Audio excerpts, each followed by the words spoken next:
ভবিষ্যতের কথাবার্তা চিন্তা ভাবনা করেই এখনকার যুগের সব তরুণ যুবক যুবতীরা আপনার এই গভর্নমেন্ট জবের দিকে বেশি ঝুঁকে পড়ছে।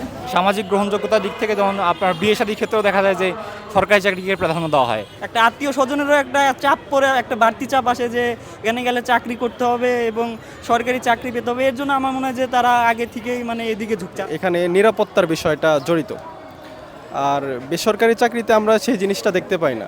আসলে এখনকার যুগে মানুষ সরকারি চাকরির উপর ঝুঁকছে, কারণ হলো সরকারি চাকরির মধ্যে যে সিকিউরিটি পাওয়া যাচ্ছে সেটা কিন্তু প্রাইভেট সেক্টরে নাই।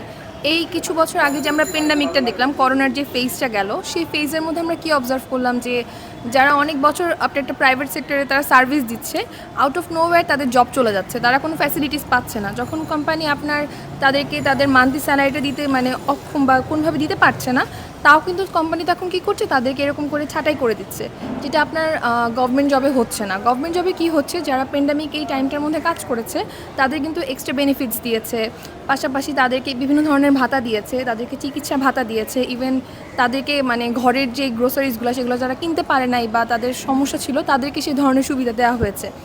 তারপরে সরকারি চাকরির মধ্যে যে আপনার একটা প্রভিডেন্ট ফান্ড থাকে, যে এত বছর চাকরি করার পর মানুষ তো সবসময় সবল থাকে না, যে একটা সুবিধা দিয়ে থাকে বা একটা সার্টেন অ্যামাউন্টের টাকা প্রোভাইড করে, সেটা কিন্তু আপনার প্রাইভেট সেক্টরে হয় না। সেই জন্য এইসব ভবিষ্যতের কথাবার্তা চিন্তা ভাবনা করেই এখনকার যুগের সব তরুণ যুবক যুবতীরা আপনার এই গভর্নমেন্ট জবের দিকে বেশি ঝুঁকে পড়ছে। সরকারি চাকরিতে ঝোঁকার পেছনে প্রথমত যে কারণটা আমার মনে হয় যে এখানে নিরাপত্তার বিষয়টা জড়িত, আর বেসরকারি চাকরিতে আমরা সেই জিনিসটা দেখতে পাই না।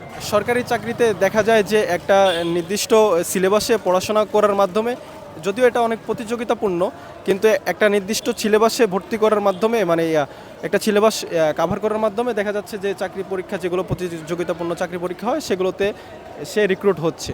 তো অন্যান্য যে প্রাইভেট যে বিষয়গুলো আছে, যে অর্গানাইজেশন, বিভিন্ন যে বেসরকারি জব সেক্টর আছে, সেখানে দেখা যায় যে অনেক সময় তারা এক্সপিরিয়েন্স চায়, বিভিন্ন ধরনের এক্সপিরিয়েন্স চায়। তো ছাত্র থাকাকালীন অবস্থায় ক্লাস, তারপরে টিউশন, সব কিছু সামলিয়ে অন্য ধরনের এক্সপিরিয়েন্স, এগুলো একটু টাফ। এক্ষেত্রে অনেক কারণই ফ্যাক্টর হতে পারে। সেক্ষেত্রে একটা হচ্ছে যে সামাজিক গ্রহণযোগ্যতা। আমরা আশপাশে দেখতে পারি যে সমাজে যে এখন বেশিরভাগ ক্ষেত্রে দেখা যায় যে সরকারি চাকরিকে গুরুত্বপূর্ণ মনে করা হয়, এবং সামাজিক গ্রহণযোগ্যতার দিক থেকে যেমন আপনার বিয়ে শাদীর ক্ষেত্রেও দেখা যায় যে সরকারি চাকরিকে প্রাধান্য দেওয়া হয়। আর সবচেয়ে বড় কথা হচ্ছে যে সরকারি চাকরির সিকিউরিটি ব্যাপারটা। আমরা করোনাকালীন সময় দেখতে পাচ্ছি যে বেসরকারি চাকরিগুলোতে অনেক বেশি ছাঁটাই হয়েছে বা রিডিউস করা হয়েছে জনসংখ্যা, কিন্তু সরকারি চাকরির ক্ষেত্রে এই আশঙ্কাটা অনেক কম, আর নিরাপত্তার দিকটা অনেক ভালো।